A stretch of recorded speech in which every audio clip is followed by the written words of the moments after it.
29 मार्च 1849 लाहौर किले के शीश महल में लाल कोट और हैट पहने कई अंग्रेज अफसर बैठे थे। उन्हें इंतजार था एक महाराजा का। जैसे ही महाराजा शीश महल में पहुंचे, अंग्रेज अफसरों ने उन्हें चारों तरफ से घेर लिया और एक एग्रीमेंट पर सिग्नेचर करने के लिए कहा। सिर्फ 10 बरस के महाराजा ये समझ ही नहीं पाए कि उस एग्रीमेंट में आखिर लिखा क्या था। लेकिन जैसे ही उन्होंने इस पर सिग्नेचर किए, वैसे ही लाहौर किले से सिख खालसा का झंडा नीचे उतार दिया गया। अंग्रेजों ने तुरंत किले पर ईस्ट इंडिया कंपनी का झंडा लगा दिया और इसी के साथ ही लाहौर हड़पने का उनका बरसों पुराना ख्वाब पूरा हो गया। हालांकि एक और ख्वाब अभी पूरा होना बाकी था और ये ख्वाब था कोहिनूर, वो हीरा जो न जाने कितने ही साम्राज्य मिटाते मिटाते लाहौर तक पहुंचा था और आज उसने एक और साम्राज्य को खत्म कर दिया। ये साम्राज्य था शेर पंजाब महाराजा रणजीत सिंह का, जिनके बेटे दिलीप सिंह से कोहिनूर छीनने खुद लॉर्ड डलहौजी लाहौर आए थे। कहते हैं कि किले के तोशीखाने से कोहिनूर को निकलवाकर जब डलहौजी के हाथों में रखा गया तो उनकी आंखें फटी की फटी रह गई। उस दौर में अंग्रेजों के पास एक खास शिप हुआ करता था जिसका नाम था मेडिया। इसी मेडिया शिप से डलहौजी ने क्वीन विक्टोरिया के लिए ये हीरा लंदन भिजवा दिया और पंजाब को ब्रिटिश ईस्ट इंडिया कंपनी के विशाल साम्राज्य में मिला लिया। वही पंजाब जहां के महाराजा को अंग्रेज अपना दोस्त कहा करते थे, वही पंजाब जिसके पास एशिया की दूसरी सबसे ताकतवर आर्मी थी, वही पंजाब जो आगे चलकर भारत और पाकिस्तान के बीच बंट गया। इतिहास बताता है कि शेर पंजाब महाराजा रणजीत सिंह और अंग्रेजों के बीच यह संधि हुई थी कि वो कभी भी एक दूसरे पर हमला नहीं करेंगे। जब रणजीत सिंह बीमार हुए तो खुद ब्रिटिशर्स ने उनके इलाज के लिए 6 डॉक्टर भेजे थे। फिर ऐसा क्या हुआ कि अंग्रेजों ने सिख साम्राज्य पर हमला कर दिया। अंग्रेज, मुगल या अरब, सबकी नजरें पंजाब पर ही क्यों रहती थी और पाकिस्तान बनाने के लिए पंजाब को ही क्यों तोड़ा गया? कैसे हुई पंजाब की कहानी में खालिस्तान की एंट्री? इन सभी सवालों का जवाब जानने के लिए हमें चलना होगा इतिहास के उस दौर में जब लाहौर में सियासी उठापटक जोरों पर थी। 27 जून 1839 महाराजा रणजीत सिंह के देहांत के बाद उनके दरबारियों और महारानी दातार कौर ने मिलकर उनके सबसे बड़े बेटे खड़क सिंह का राज तिलक कर दिया। सबको भरोसा था कि वो सिख साम्राज्य की ताकत को बरकरार रखेंगे, लेकिन कुछ समय बाद ही उनकी हत्या कर दी गई। इसीलिए आनन फानन में उनके बेटे नौनिहाल सिंह को राजा बनाया गया, लेकिन उनका भी मर्डर हो गया। जिसके बाद राजगद्दी पर बैठी महाराजा खड़क सिंह की पत्नी और नौनिहाल सिंह की मां महारानी चांद कौर। ये तय हुआ कि नौनिहाल सिंह की पत्नी के गर्भ में पल रहा बच्चा जब पैदा होगा तो राज्य उसे दे दिया जाएगा, लेकिन डिलीवरी के वक्त बच्चे को बचाया नहीं जा सका। हालात ये हो गए कि खड़क सिंह के परिवार से राजा बनने के लिए कोई बचा ही नहीं। तब खड़क सिंह के दूसरे भाई शेर सिंह राजा बने, लेकिन उनकी भी हत्या कर दी गई। जिसके बाद राजगद्दी पर महाराजा दिलीप सिंह को बैठाया गया। दिलीप सिंह महाराजा रणजीत सिंह और रानी जिंद कौर के बेटे थे। जब वो राजा बने तो उनकी उम्र सिर्फ 5 बरस थी। उनकी तरफ से उनकी मां जिंद कौर ने राजकाज संभाला, लेकिन 5 सालों में 4 बार राजा बदलने के कारण सिख साम्राज्य तेजी से कमजोर होता गया। ये अंग्रेजों के लिए लाहौर पर कब्जा करने का सबसे सही मौका था। इसीलिए उन्होंने एक चाल चली। हुआ यूं कि 1843 में अंग्रेजों ने मेजर ब्रैडफोर्ड को सिख एम्पायर में एजेंट बनाकर भेजा। उन्होंने लुधियाना पहुंचकर ये ऐलान कर दिया कि महाराजा दिलीप सिंह के मरते ही पूरा सिख एम्पायर अंग्रेजों के अंडर में आ जाएगा। 1844 में जब लॉर्ड हॉर्डिंग गवर्नर बने तो उन्होंने ब्रिटिश ईस्ट इंडियन आर्मी को मजबूत करना शुरू कर दिया, जिससे सिख सरदारों को लगने लगा कि अंग्रेज युद्ध की तैयारी कर रहे हैं। कुछ इतिहासकार ये भी बताते हैं कि खुद राजमाता जिंद कौर ये चाहती थी कि उनके विरोधी सरदारों को किसी न किसी तरीके से रास्ते से हटा दिया जाए। इन तमाम वजहों से अंग्रेजों और सिखों के बीच टेंशन इतनी बढ़ गई कि 11 दिसंबर 1845 को सिख सेना ने हरिके और कसूर के बीच सतलुज नदी को पार कर लिया और जंग शुरू हो गई। 13 दिसंबर 1845 फिरोजपुर में पहला एंग्लो सिख वॉर होता है। इस लड़ाई में सिखों ने अंग्रेजों को कड़ी टक्कर दी, जिसका नतीजा ये रहा कि ना अंग्रेज जीते और ना ही सिख हारे। लेकिन लॉर्ड हार्डिंग को किसी न किसी तरीके से पंजाब पर कब्जा करना ही था, इसीलिए एक के बाद एक 5 जंग लड़ी गई। बैटल ऑफ सोबरोन में अंग्रेजों और सिखों के बीच लड़ी गई 5वीं और आखिरी जंग में सिख हार गई। कई इतिहासकार मानते हैं कि उस वक्त सरदार लाल सिंह ने सिखों के साथ धोखा किया था, जिसकी वजह से अंग्रेज जीत गए। खैर, 9 मार्च 1846 को अंग्रेजों ने राजमाता जिंद कौर से संधि करके उन्हें राज्य वापस दे दिया, लेकिन हर्जाने के तौर पर उनसे सतलुज और ब्यास के बीच का इलाका और 1.5 करोड़ रुपए मांगे। साथ ही ये शर्त रखी कि अब पंजाब की सेना में 20,000 पैदल और 12,000 घुड़सवारों से ज्यादा सैनिकों को भर्ती नहीं किया जा सकेगा। उन्होंने जिंद कौर को महाराजा दिलीप सिंह का रीजेंट और उसी सरदार लाल सिंह को वजीर बना दिया। साथ ही अपने एक एजेंट हेनरी लॉरेंस को लाहौर में अपॉइंट कर दिया। अंग्रेजों ने अपनी आर्मी की एक यूनिट को भी लाहौर में शिफ्ट कर दिया और बहाना यह दिया कि उनकी सेना कुछ महीनों के लिए महाराजा दिलीप सिंह की रक्षा करेगी। महारानी जिंद कौर ने भी अंग्रेजों की सारी शर्तें मान ली, लेकिन हर्जाने के तौर पर वो सिर्फ 50 लाख की रकम ही चुका पाईं। इसीलिए उन्होंने कश्मीर और हजारा का इलाका अंग्रेजों को दे दिया। कुछ महीनों तक सब ठीक रहा, लेकिन 11 दिसंबर 1846 को इस कहानी में एक और ट्विस्ट आता है, जब अंग्रेजों ने राजमाता जिंद कौर से एक और ट्रीटी पर सिग्नेचर करने के लिए कहा। इस संधि में साफ लिखा था कि जब तक महाराजा दिलीप सिंह बड़े नहीं हो जाते, तब तक अंग्रेजों की फौज लाहौर में रहेगी। अब ब्रिटिश आर्मी सिखों के अपने किले के बाहर रह रही थी। इससे सिख वैसे भी गुस्सा थे। रहा सहा काम खराब कर दिया लॉर्ड डलहौजी ने। 1848 में लॉर्ड डलहौजी भारत में गवर्नर जनरल बनकर आए। अब तक अंग्रेज जिस रियासत को जीत जाते थे, वहां के राजा से संधि करके उसे राज वापस लौटा देते और उस रियासत के पैसे और रिसोर्सेज को अपने हिसाब से इस्तेमाल किया करते थे। लेकिन डलहौजी रियासतों को जीतकर उन्हें लौटाने के बजाय ब्रिटिश एम्पायर में मिला लेता था। उसने नया कानून बनाया जिसमें साफ लिखा था कि कोई भी राजा गोद लिए हुए बच्चे को उत्तराधिकारी नहीं बना सकता, यानी कि जिस राजा की अपनी संतान नहीं होगी उसकी रियासत अंग्रेजों के पास चली जाएगी। डलहौजी के इस फैसले से नाराज होकर मुल्तान के सिख सरदार मूलराज, हजारा के सरदार चतर सिंह और उनके बेटे शेर सिंह ने अंग्रेजों के खिलाफ विद्रोह कर दिया। इसी के साथ ही दूसरा और फिर तीसरा एंग्लो सिख वॉर होता है, जिसमें 13 फरवरी 1849 को गुजरात में अंग्रेजों और सिखों के बीच आखिरी भिड़ंत होती है और इस जंग में सिख पूरी तरह हार जाते हैं। कहते हैं कि ये जंग बेहद भयानक थी। इसमें दोनों तरफ से इतने गोले दागे गए कि इतिहास में ये तोपों के युद्ध नाम से मशहूर हो गई। हालांकि इस जंग से महाराजा दिलीप सिंह का कोई लेना देना नहीं था, लेकिन डलहौजी को लाहौर चाहिए था। इसीलिए ब्रिटिश इंडियन आर्मी ने जबरदस्ती लाहौर पर कब्जा कर लिया। लाहौर पहुंचकर अंग्रेजों ने खुद को महाराजा दिलीप सिंह का रीजेंट घोषित कर दिया और राजमाता जिंद कौर को पेंशन देकर जबरदस्ती शेखपुरा भेज दिया। इसके बाद उन्होंने दिलीप सिंह को भी लंदन भेज दिया और 30 मार्च 1849 को पंजाब को ब्रिटिश एम्पायर में मिला लिया। उन्होंने हरियाणा और हिमाचल के कुछ हिस्सों को भी इसमें मर्ज कर दिया।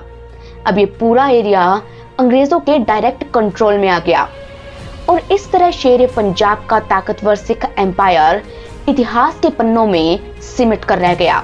कहते हैं कि अंग्रेजों की इस हरकत से खफा ब्रिटिश एजेंट हेनरी लॉरेंस ने डलहौजी से खुद पूछा कि महाराजा दिलीप सिंह की इन सब में क्या गलती थी।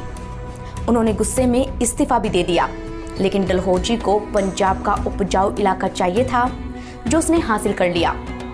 खैर, 1947 तक पंजाब पर अंग्रेजों का ही राज रहा। 1941 में अंग्रेजों ने यहाँ पर सेंसस यानी कि जनगणना करवाई। जिसमें पता चला कि यहाँ की जनता में 53% मुस्लिम, 30% हिंदू और 15% सिख थे। हिंदू यहाँ तब से रह रहे थे जब से ऋग्वेद की रचना हुई थी।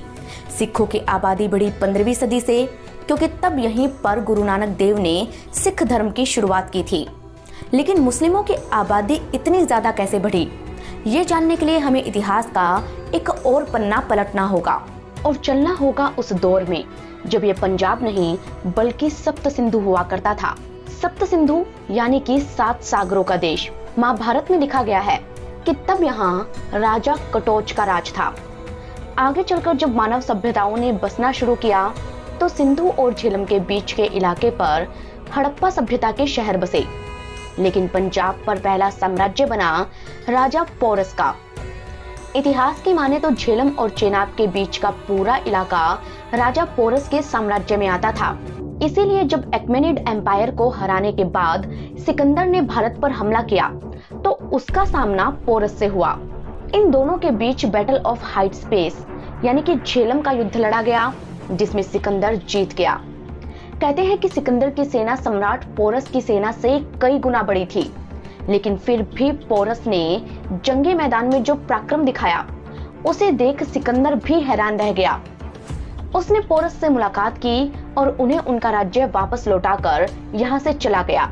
इसके कई सालों बाद सिकंदर का सेनापति सेल्यूकस एक बहुत बड़ी आर्मी लेकर फिर से पंजाब पर हमला करता है, लेकिन यहाँ उसका सामना होता है सम्राट चंद्रगुप्त मौर्य से।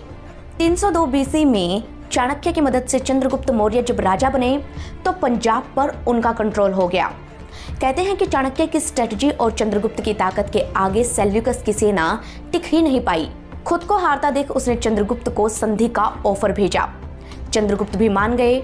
उन्होंने सेल्यूकस की जान बख्शी और बदले में सेल्यूकस ने उन्हें हिंदुकुश, हेरात, खैबर और काबुल जैसे कई इलाके तोहफे में दे दिए। इसके बाद आए शुंग और फिर आए कुषाण। कुषाणों के सबसे फेमस राजा थे कनिष्क। ये नाम जरा याद रखिएगा, क्योंकि आगे इसी नाम से एक और कहानी जुड़ती है। कनिष्क का साम्राज्य भी ताशकंद तक फैला था। उनके बाद पंजाब पर गुप्त साम्राज्य का राज हुआ और तब तक इस पूरे इलाके में हिंदू धर्म खूब फला फूला और यहाँ सिर्फ हिंदुओं की आबादी रहती थी।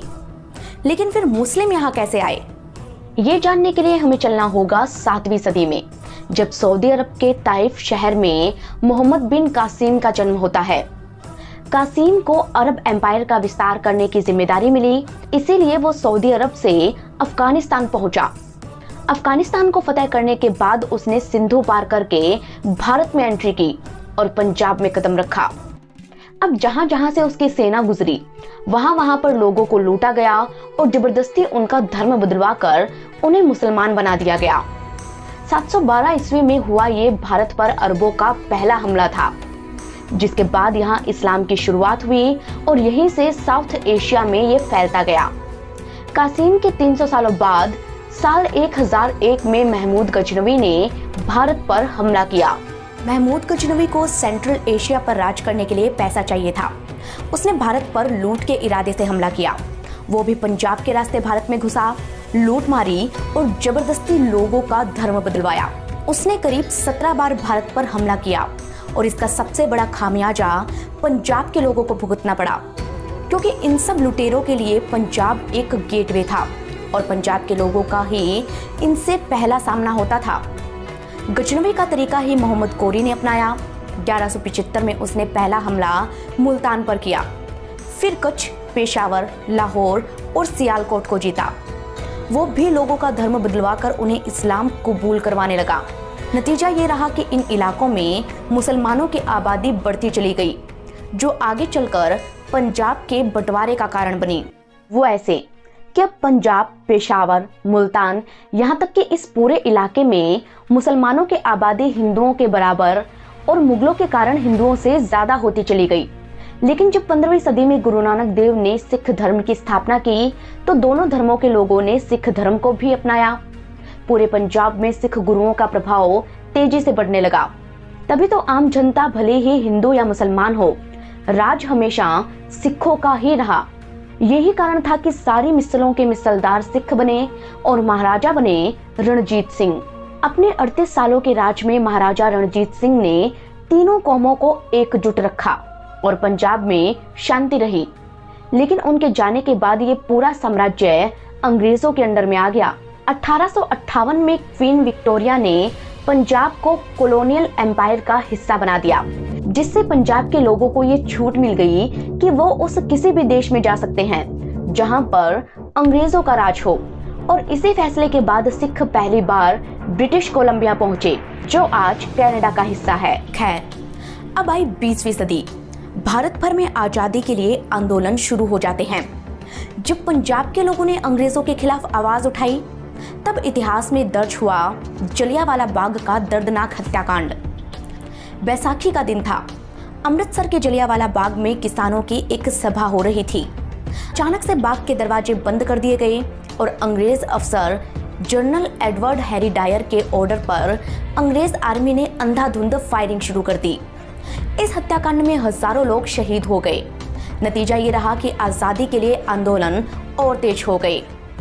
अब एक तरफ पूरे पंजाब में जगह जगह लड़ाई, दंगे और विद्रोह हो रहे थे, वहीं दूसरी तरफ पंजाब की 5 नदियों सतलुज, रावी, ब्यास, चेनाब और झेलम का पानी गांव-गांव तक पहुंचाने के लिए पंजाब में नहरों का जाल बिछाया जा रहा था। वैसे तो ये इलाका पहले से ही उपजाऊ था, लेकिन नहरों के कारण यहाँ की 14 मिलियन एकड़ जमीन पर खेती होने लगी। इस तरह पंजाब बन गया गोल्डन लैंड ऑफ एग्रीकल्चर। ये पंजाब के लिए अच्छा भी था और बुरा भी। अब वो कैसे, ये जानने के लिए हमें इतिहास की एक और कहानी पढ़नी होगी, जो शुरू होती है 1929 से, जब लाहौर में कांग्रेस की मीटिंग हुई और मोतीलाल नेहरू ने पूर्ण स्वराज की मांग रखी, जिसका मतलब था कि उन्हें किश्तों में आजादी नहीं चाहिए, बल्कि पूरा भारत ही एक आजाद देश के तौर पर चाहिए। कहते हैं कि उस वक्त 3 गुटों ने इसका विरोध किया, जिसमें पहला था मुस्लिम लीग। इसे लीड कर रहे थे मोहम्मद अली जिन्ना, जो मुसलमानों के लिए एक अलग देश चाहते थे। दूसरे थे भीमराव अंबेडकर, जो दलितों के लिए अलग से इलेक्शन चाहते थे। और तीसरा था शिरोमणि अकाली दल, जिसे लीड कर रहे थे मास्टर ताराचंद, और ये सिखों के लिए अलग स्टेट चाहते थे। उनका कहना था कि हमें यूनाइटेड इंडिया में रहने में कोई आपत्ति नहीं है, लेकिन वो बंटवारे के सख्त खिलाफ थे, क्योंकि उन्हें पता था कि पंजाब में मुस्लिम आबादी ज्यादा है और अगर पाकिस्तान बनेगा तो पंजाब का बंटवारा होना तय है। बंटवारे के लिए तो कांग्रेस भी राजी नहीं थी, लेकिन मुस्लिम लीग के नेताओं के बहकावे में आकर मुसलमान इतने उग्र हो गए कि पूरे भारत में हिंदू मुसलमानों के बीच दंगे होने लगे। बिगड़ते हालातों को कंट्रोल में करने के लिए अंग्रेजों ने जैसे तैसे बंटवारा किया। उस दौर में पंजाब और बंगाल 2 ऐसे स्टेट थे जहां हिंदू मुसलमानों की आबादी करीब करीब बराबर थी। ऊपर से इन दोनों की ही जमीन उपजाऊ थी, इसीलिए जिन्ना की नजर इन दोनों पर थी। यही कारण था कि पंजाब का बंटवारा करके वेस्ट पाकिस्तान और बंगाल का बंटवारा करके ईस्ट पाकिस्तान बनाया गया। फैक्ट्स बताते हैं कि अंग्रेजों ने पंजाब की 55% आबादी पाकिस्तान को दे दी। पाकिस्तान को पंजाब का 2 लाख स्क्वायर किलोमीटर का एरिया मिला, जो भारत के पंजाब के 50,000 स्क्वायर किलोमीटर के एरिया से 4 गुना ज्यादा बड़ा था। ऊपर से ननकाना साहिब और महाराजा रणजीत सिंह की राजधानी लाहौर समेत सिखों के 150 से भी ज्यादा हिस्टोरिकल मॉन्यूमेंट भी पाकिस्तान में चले गए। इसलिए बंटवारे का सबसे ज्यादा नुकसान सिखों को उठाना पड़ा, लेकिन बंटवारा करके अंग्रेजों ने जिन्ना गुट को राजी कर दिया। दलितों को आरक्षण देकर अंबेडकर को मना लिया गया, लेकिन शिरोमणि अकाली दल ने अलग से जो सिख स्टेट बनाने की मांग रखी, उसे पूरा नहीं किया गया। इस वजह से सिख नाराज थे। खैर, आजादी के बाद 1948 में इंडियन गवर्नमेंट ने पंजाब में पटियाला को जोड़कर Patiala and east Punjab state union बनाया, जिसे शॉर्ट में पेप्सू कहते हैं। पेप्सू में दिनों दिन अकाली दल की ताकत बढ़ती जा रही थी, इस कारण इसे खत्म कर दिया गया। 1956 में भारत सरकार ने स्टेट रीऑर्गेनाइजेशन एक्ट पास किया और ये तय किया कि अब बोली के हिसाब से राज्य बनाए जाएंगे। इसमें तेलुगु बोलने वालों को आंध्र प्रदेश मिल गया, मराठी बोलने वालों को महाराष्ट्र मिल गया। तब सिखों ने सरकार से हरियाणा को हिंदी भाषी राज्यों में मिलाकर पंजाबी को पंजाब की ऑफिशियल लैंग्वेज बनाने के लिए कहा और अपना अलग राज्य मांगा। लेकिन इस बार भी सरकार ने उनकी मांग नहीं मानी। नतीजा ये हुआ कि मास्टर ताराचंद ने पंजाबी सूबा आंदोलन शुरू कर दिया। इस आंदोलन को पंजाब के लोगों का पूरा सपोर्ट मिला। 1964 तक पंजाब में अनशन, सभाएं और रैलियां होती रही। लेकिन इसके अगले साल ही यानी कि 1965 में भारत और पाकिस्तान में जंग छिड़ जाती है। तब सिखों ने सारे आंदोलन रोक दिए और देश का पूरा साथ दिया। इस जंग में सैकड़ों सिख सैनिक देश के लिए लड़ते लड़ते कुर्बान हो गए।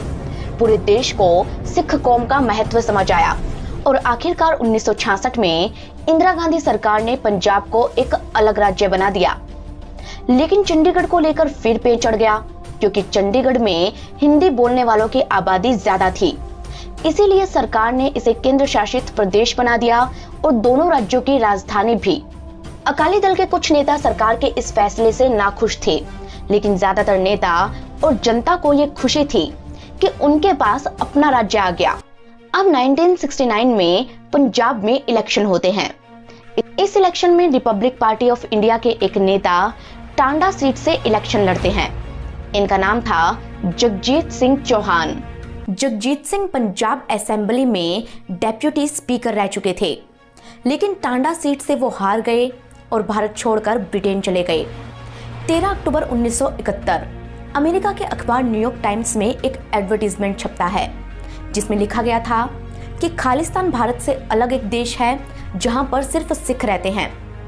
इतना ही नहीं, उन्होंने खुद को खालिस्तान का पहला राष्ट्रपति घोषित कर दिया और दुनिया भर के सिखों से मदद की अपील की। यहीं से पहली बार दुनिया ने खालिस्तान का नाम सुना और इस पूरी पिक्चर में खालिस्तान की एंट्री होती है। जगजीत सिंह चौहान ने लोगों के बीच जा जाकर खालिस्तान की बातें करना और सिख युवाओं को भड़काना शुरू कर दिया। फिर भी उन्हें कोई खास सपोर्ट नहीं मिला। लेकिन इसी साल के आखिर में कहानी में एक और ट्विस्ट आता है, जब भारत और पाकिस्तान के बीच 1971 की जंग शुरू होती है। उस वक्त पाकिस्तान की आर्मी के जनरल थे याह्या खान। वैसे तो इस पूरी जंग को उन्होंने ही प्लॉट किया था, लेकिन भारत के प्रधानमंत्री इंदिरा गांधी ने पाकिस्तान के ही दो फाड़ करके ईस्ट पाकिस्तान को बांग्लादेश बना दिया। इस वजह से याह्या खान की पाकिस्तान में काफी किरकिरी हो रही थी। कहते हैं कि इंदिरा गांधी से बदला लेने और पाकिस्तान की जनता का ध्यान भटकाने के लिए जनरल याह्या खान ने खालिस्तान की आइडियोलॉजी को हवा दी। उन्होंने जगजीत सिंह चौहान को पाकिस्तान आने का न्योता दिया और ननकाना साहिब में सिख सरकार बनाने के लिए कहा। अब एक तरफ जहां पाकिस्तान खालिस्तान को बड़ा करने में लगा था, वहीं दूसरी तरफ 1972 में हुए इलेक्शन में अकाली दल कांग्रेस से हार जाता है। ये हार अकालियों के लिए एक बड़ा झटका थी, क्योंकि बार बार जीतने के बाद भी वो अब तक एक बार भी अपने 5 साल की टर्म पूरी नहीं कर पाए थे और इसीलिए इस बार जनता ने उन्हें हरा दिया। उनकी पब्लिक इमेज भी खराब हो रही थी, इसीलिए अकाली समझ गए कि अगर सत्ता में आना है तो उन्हें अपनी स्ट्रेटजी बदलनी होगी। यही कारण था कि उन्होंने जनता के सामने लाया आनंदपुर साहिब रिजोल्यूशन को। ये रिजोल्यूशन एक डॉक्यूमेंट था जिसमें पंजाब के लिए पानी, सिखों के लिए स्पेशल राइट्स और चंडीगढ़ को पंजाब को देने जैसे कई मुद्दे शामिल थे। हालांकि इसमें अलग देश बनाने की मांग कहीं से भी नहीं थी, लेकिन यहाँ से अकालियों ने धर्म की राजनीति करना शुरू कर दिया और जब अकालियों को इसका फायदा मिलने लगा तब कांग्रेस के उस वक्त के सीएम यानी जैल सिंह ने संजय गांधी को बताया कि कांग्रेस को भी किसी धार्मिक नेता का सहारा लेना होगा। उन्होंने संजय गांधी को पंजाब के एक धार्मिक नेता जरनैल सिंह के बारे में बताया। पंजाब में एक शहर है मोगा और यहाँ एक गांव है भिंडर। इसी भिंडर में था दमदमी टकसाल का हेडक्वार्टर। बरसों से नशा छुड़ाने और सिख धर्म का प्रचार करने के लिए पंजाब में अलग अलग संस्थाएं चलती थी। इन्हीं में से एक थी दमदमी टकसाल। संत करतार सिंह के देहांत के बाद संत जरनैल सिंह को दमदमी टकसाल का अध्यक्ष चुना गया, क्योंकि वो भिंडर गांव के रहने वाले थे और इस गांव के लोगों को भिंडर वाला कहा जाता था। इसीलिए उनका पूरा नाम था संत जरनैल सिंह भिंडरावाला।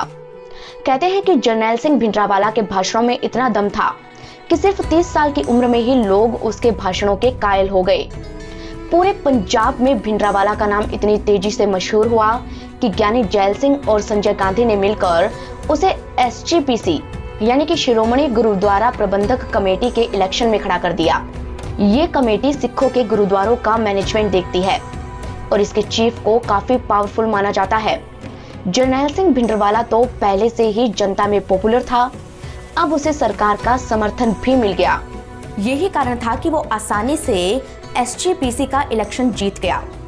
हालांकि सिखों की नजरों में वो हीरो तब बना जब 13 अप्रैल 1978 को उसने निरंकारी बाबा गुरबचन सिंह पर हमला करा दिया।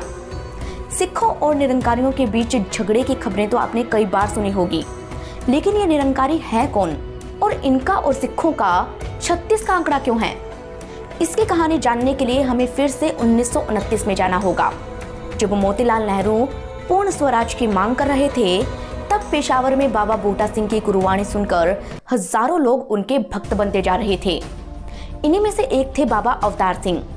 लेकिन सिख धर्म में तो गुरु परंपरा खत्म हो चुकी थी, इसीलिए अवतार सिंह और बूटा सिंह ने 15 मई 1929 को सिखों के लिए एक अलग पंथ निरंकारी मिशन की शुरुआत की। उन्होंने तय किया कि वो अपने ज्ञान को लोगों तक ले जाएंगे और लोगों को बताएंगे कि गुरु ग्रंथ साहिब के अलावा जीवित आदमी को भी धर्मगुरु बनाया जा सकता है। हालांकि बहुत से सिख संगठनों ने इसका विरोध किया, लेकिन आम जनता में बाबा बूटा सिंह की पॉपुलैरिटी तेजी से बढ़ती गई। बाबा बूटा सिंह के बाद निरंकारियों के गुरु बने बाबा अवतार सिंह। लेकिन इसी बीच भारत आजाद हो गया और पेशावर पाकिस्तान में चला गया। बाबा अवतार सिंह निरंकारियों के साथ दिल्ली आ गए और संत निरंकारी मंडल नाम से अपनी संस्था का रजिस्ट्रेशन करवा लिया। अब पंजाब में निरंकारियों के कई सेंटर खुलने लगे। निरंकारी गुरुओं के प्रवचन अमृतवाणी के जरिए घर घर में पहुंचे। लेकिन सिखों ने आरोप लगाया कि निरंकारी गुरु अवतार वाणी में सिख गुरुओं की आलोचना कर रहे हैं। यही कारण था कि पंजाब में सिख वर्सेस निरंकारी का माहौल बन गया था। 13 अप्रैल 1978 बैसाखी का दिन था। अमृतसर में एक बहुत बड़ा निरंकारी समागम होना था। भिंडरावाला ने धमकी दी कि वो ये समागम नहीं होने देगा, लेकिन समागम हुआ।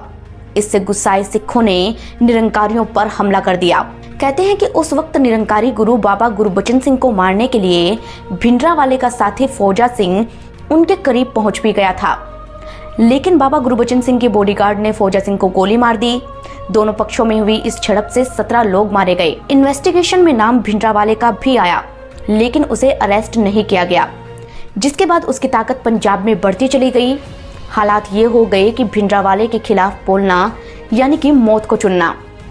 उसकी ताकत के आगे हर कोई छोटा पड़ रहा था। लेकिन अब सवाल ये आता है कि सरकार भी तो यही चाहती थी, फिर ऑपरेशन ब्लू स्टार लॉन्च करवा के उसे मरवाया क्यों गया? भिंडरावाला तो निरंकारियों का दुश्मन था, फिर सरकार से उसकी दुश्मनी कैसे हुई? कैसे बने खालिस्तानी संगठन? क्या हुआ ऑपरेशन ब्लू स्टार के बाद? कैसे कनाडा और विदेशों तक पहुंचे खालिस्तानी? और पाकिस्तान का इस पूरे आंदोलन से क्या है कनेक्शन? आज भी जब खालिस्तानी रिपब्लिक ऑफ खालिस्तान का नक्शा जारी करते हैं तो उसमें लाहौर, ननकाना साहिब और पाकिस्तान वाला पंजाब क्यों नहीं दिखाया जाता? इन सभी सवालों का जवाब जानने के लिए हमें इतिहास के पन्नों में दर्ज कुछ और किस्से जानने होंगे। ये किस्से भी हम आपके लिए लेकर आएंगे, लेकिन इससे पहले आप हमें ये बताना ना भूलें कि आप हमें कहां से देख रहे हैं और ये रिपोर्ट आपको कैसी लगी। अपना कोई भी सजेशन आप हमें इस मेल एड्रेस पर भेज सकते हैं। हम मिलेंगे आपको अगली कहानी के साथ। तब तक के लिए धन्यवाद।